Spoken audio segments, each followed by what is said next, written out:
Foi câmera? Foi som? Ação! Não estamos gravando. Meu nome é Leandro Ferrari e sou o diretor do filme Marcas do Chumbo, o caso do menino David. E claro que apesar de eu estar na direção, esse filme foi realizado em várias mãos. E eu queria apresentar para vocês cada etapa e cada pessoa que fez parte desse processo. O primeiro desafio da produção desse documentário foi que se trata de uma coisa que aconteceu há mais de 20 anos. Então, os arquivos sobre isso, as informações sobre o que aconteceu, sobre essa contaminação, a forma de pesquisa delas não é tão simples quanto você pegar e jogar na internet. Então, precisa todo de uma pesquisa física e também de encontrar as pessoas que têm conhecimento do fato e que viveram o fato na época. E por ser uma coisa que aconteceu há muito tempo, muitas dessas pessoas, desses personagens, né, eles já não estão ou vivos ou dispostos a falar sobre isso, como aconteceu com alguns deles, né? E aí o meu trabalho foi justamente esse, de achar as pessoas e combinar com elas a melhor data possível, né, o melhor local possível. Então, foi aí o segundo desafio, né, que é conseguir fazer tudo isso funcionar, tudo isso casar. Ligar para muita gente, conversar com muita gente, conhecer as pessoas pessoalmente para elas confiarem no nosso trabalho, porque além de ser uma coisa que aconteceu há muito tempo,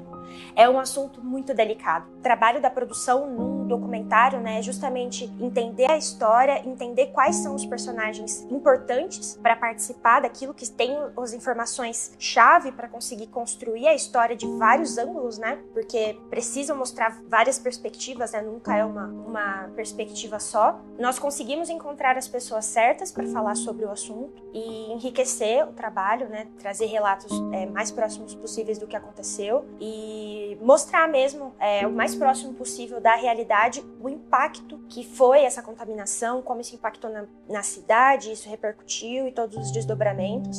O livro, como diz o subtítulo, é a história do menino David.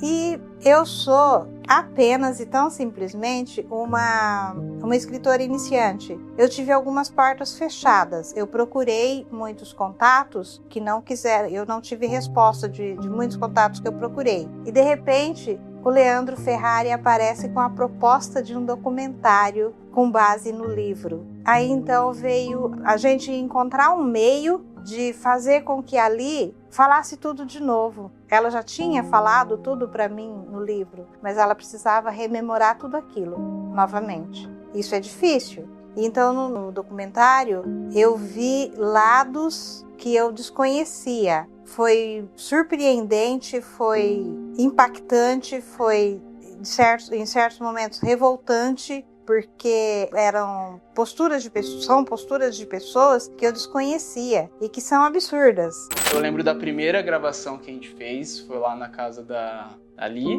Já tive o primeiro contato com o David, foi assim, bastante chocante, porque entender o que estava acontecendo ali era uma das coisas que eu precisava para poder executar o meu trabalho. Então eu tinha que prestar atenção na execução do meu trabalho, que era montar tudo com o Leandro, né? Produzir, pensar em luz, pensar em quadro, pensar em áudio, também nas questões de direção e explorar o melhor que eu pudesse, né? Da desenvoltura e da fala de quem estava ali na frente da câmera, né? É um processo que realmente exige bastante da gente, né? A gente precisa estar atento. Daí vieram as gravações seguintes. A gente foi também achando uma forma de que as coisas funcionassem, então para agilizar o processo, para já chegar e fazer a montagem, já chegar no lugar pensando no cenário, pensando no melhor enquadramento, na melhor iluminação. Eu lembro que ao final de cada sessão, assim, quando a gente terminava tudo, guardava, botava no carro, vambora. Não tinha um dia, cara, não tinha um dia que a gente voltava quieto.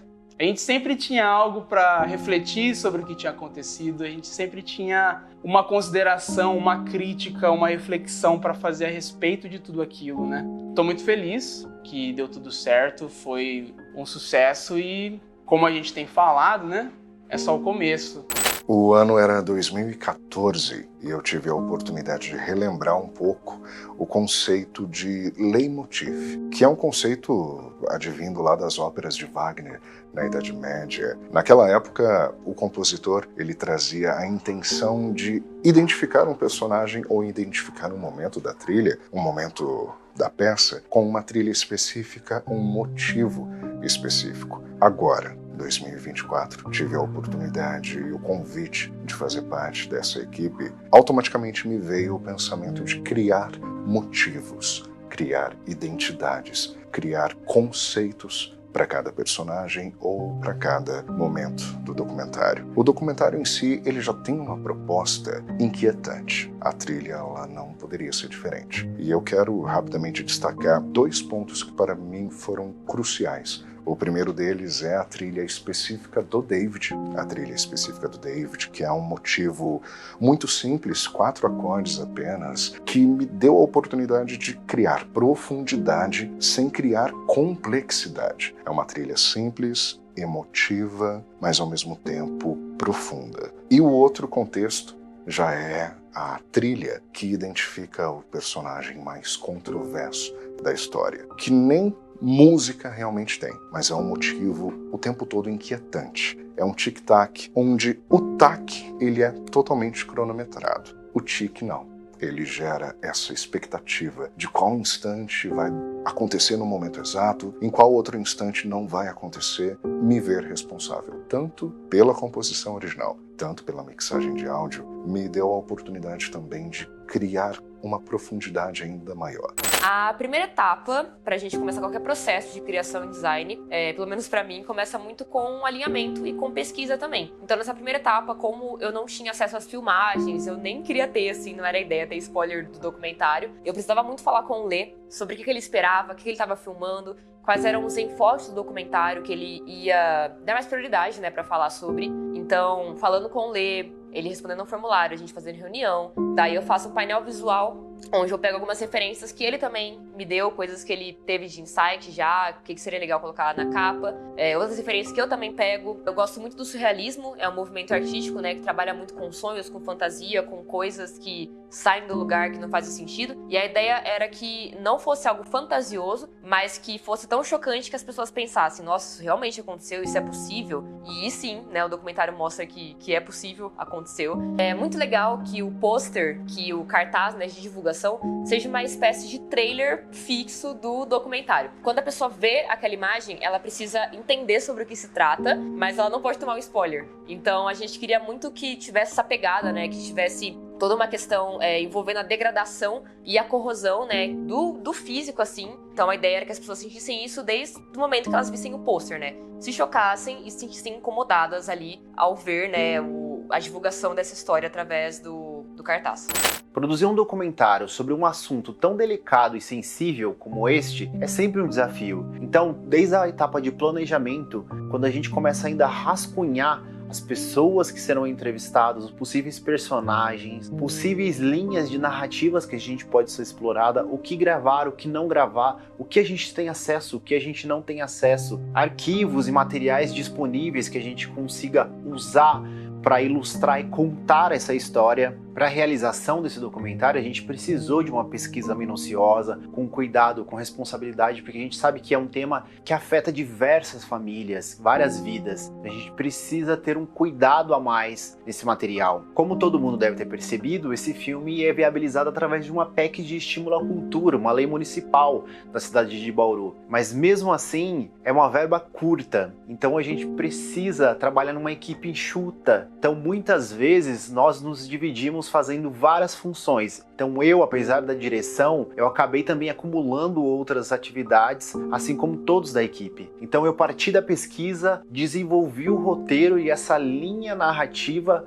para contar o filme. Passamos por todas as etapas de produção. Então do planejamento, os agendamentos, a produção em si, em que a gente foi a campo, eu e o Guilherme, fazendo as captações das entrevistas. Depois eu assumi esse material para fazer a edição. Aí vem o desafio, né, de construir uma linha narrativa com coerência e ritmo. Então, assim, a gente faz toda uma decupagem, assistir todo esse material. Apesar de a gente já ter, a gente parte para gravações com perguntas pré-determinadas, mas que ao mesmo tempo, durante as entrevistas, essas perguntas vão surgindo outras. A gente tem mais ou menos traçado uma linha narrativa, mas o documentário ele se faz, na verdade, na etapa de montagem. Paralelo a essa montagem, a gente também vai fazendo escolhas narrativas, escolhas de linguagem, de textura, de cor. A gente trabalha a cor, como a cor vai contar essa história, como cada cena vai fazer impactar a pessoa que está assistindo. E aí, com essa construção conjunta, a partir de diversos olhares de cada um da equipe, a gente tem o nosso filme.